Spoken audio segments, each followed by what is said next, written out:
My name is Elia Lorcadi, and for the past 7 years, I've been traveling the world full-time looking for the most beautiful destinations on the planet. In the beginning, I didn't really start out as a travel photographer. I was actually in CG, motion graphics, and visual effects. So I've actually been using Adobe Photoshop since 1999, and I spent 10 years in the motion design and visual effects industry doing a lot of 3D animation. So when I decided to pick up a camera and get into still photography, I already had the knowledge of post-production and post-processing. So as I began traveling the world, finding these beautiful locations, I was able to blend all of the techniques I'd already learned from the digital world with the traditional photography. So I was able to sort of develop a very unique style of post-processing and combine it with very visually compelling and beautiful destinations. The process I use to capture and create my photos first requires selecting a beautiful location.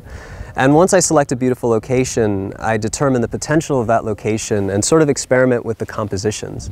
Then it's a question about the weather and the time of day. Is a beautiful sunrise or a sunset going to be the best way to portray it?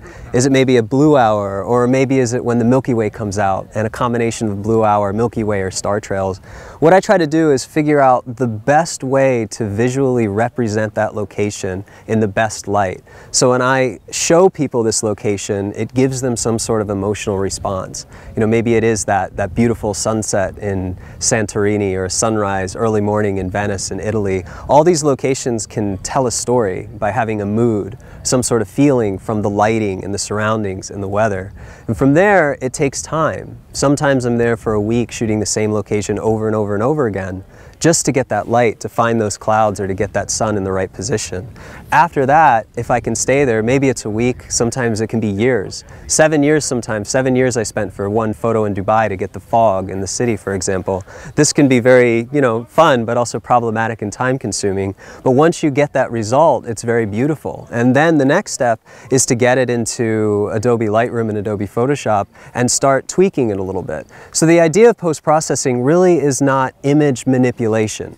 You're not actually changing things. What you're doing is you're helping that image tell its own story, because the camera actually captures more information than we really see. Inside of that raw file, it gives you the ability to unlock details in the shadows, details in the highlights. It gives you the ability to accentuate different colors. And when we see a scene in the camera, you may see like all of the reds of the roofs look similar, but when we were there, we noticed all the little color variation. So in post-processing, what I do, I use a process called color separation, in which I create depth by changing and varying the colors. So for example, the blues of the sky, as the mountains disappear into that blue, I'll make sure that each one has its own representative color and that the colors separate and thereby create a three-dimensional effect in the images.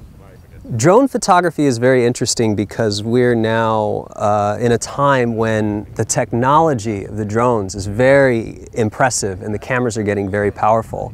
But we're also faced with more growing restrictions in certain cities. 2 years ago, for example, I was able to fly in Rome, fly over the Vatican itself, near the Colosseum. And though it wasn't technically allowed, it hadn't been banned or restricted. But today, it is strictly forbidden to fly in Rome and city centers. Also, in many national parks in the United States and across Europe, it can become very difficult. Japan and the major cities now, they have no drone areas. But that doesn't mean you can't go outside of the city center, or that doesn't mean you can't go to rural areas or part of nature, or just outside of the national park system.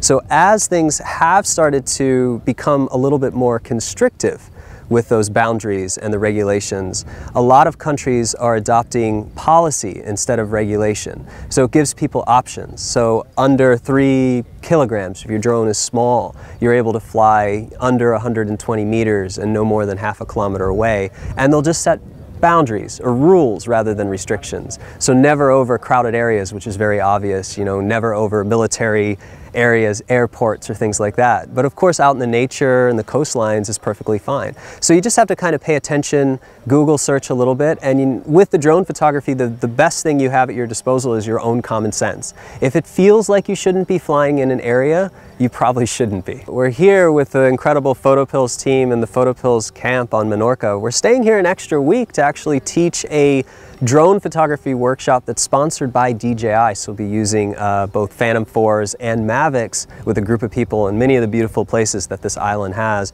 After that, we're probably going to be going to Italy, southern Italy, for about a week, and then I'm going back to the United States to complete a video education project. So I work with a company called F-Stoppers. They have a very popular worldwide website for photography.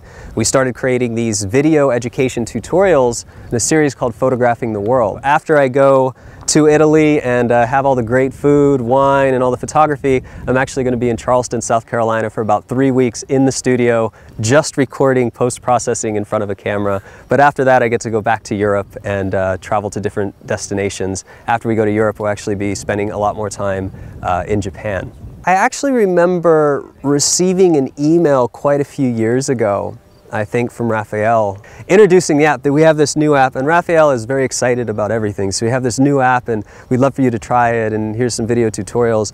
And I remember using it, and there were a few features that were very interesting for planning.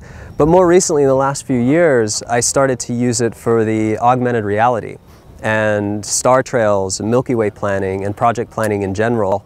And then at Photokina, Raphael approached me with this idea of the PhotoPills camp. And at the time he said, I have this great idea, I want to bring people to Menorca Island and we'd love for you to be involved. And I basically said, the app is wonderful, you have a great community, and I'd be happy to join.